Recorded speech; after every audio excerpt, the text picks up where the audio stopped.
नमस्कार मित्रों, आप सभी का फिर से एक बार हार्दिक स्वागत है। मित्रों, जीवन का अंतिम सत्य मृत्यु है। हमें पता है कि एक दिन सभी को यह शरीर त्याग कर जाना है।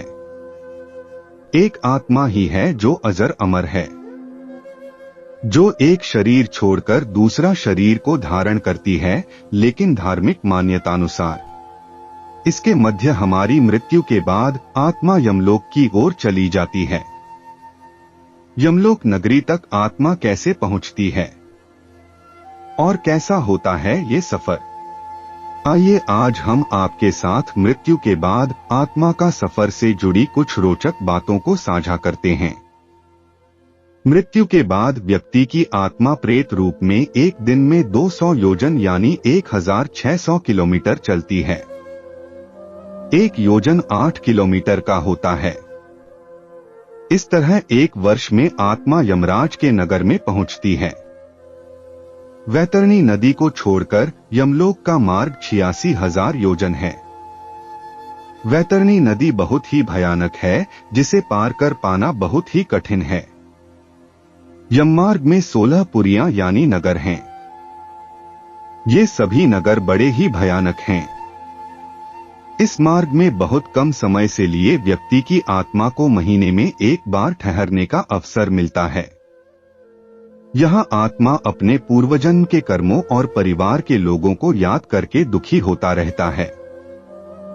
यमदूतों की यातना से दुखी होकर आगे कैसा शरीर मिलेगा यह सोचकर भी घबराता है। यममार्ग में कई नरक हैं, जिनमें कुछ नाम हैं अंधतम और ताम्रमय। अंधतम कीचड़ और जोंक से भरा है, जबकि ताम्रमय तपे हुए तांबे जैसे गर्म है। इस मार्ग से जाते हुए पाप कर्मों को करने वालों की आत्मा दुख पाती है। यमराज के भवन पर धर्मध्वज नाम का द्वारपाल पहरा देता है।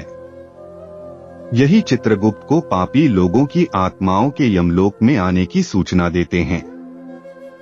यमलोक के द्वार पर 2 भयानक कुत्ते भी पहरा देते हैं, जो पापियों को देखकर लाल आंख किए उनको झपट लेना चाहते हैं। यमराज के दरबार में ब्रह्मा जी के पुत्र श्रवण और उनकी पत्नी श्रवणी निवास करते हैं। श्रवण पुरुषों के सभी कर्मों का लेखा रखते हैं।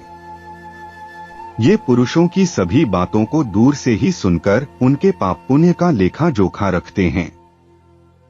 इनके कहने के अनुसार ही यमराज पुरुषों को उनके कर्मों के अनुसार फल देते हैं। श्रवण की पत्नी स्त्रियों के पाप पुण्य को यमराज से बताती हैं। इनकी बातों और सलाह के आधार पर यमराज महिलाओं को उनके कर्मों का फल प्रदान करते हैं। सूर्य, चंद्र, जल, आकाश, मन, दिन रात और धर्म मनुष्य के कर्मों को जानते हैं।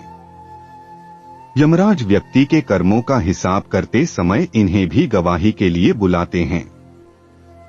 कई ऋषि और अश्वमेध यज्ञ के फल से उत्तम लोक में गए राजागण भी यमराज के दरबार में सलाहकार होते हैं।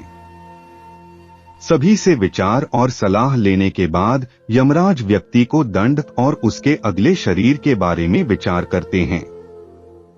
अपने कर्मों का फल भोग कर प्राणी को फिर से बचे हुए कर्मों का फल भोगने के लिए नया शरीर मिलता है।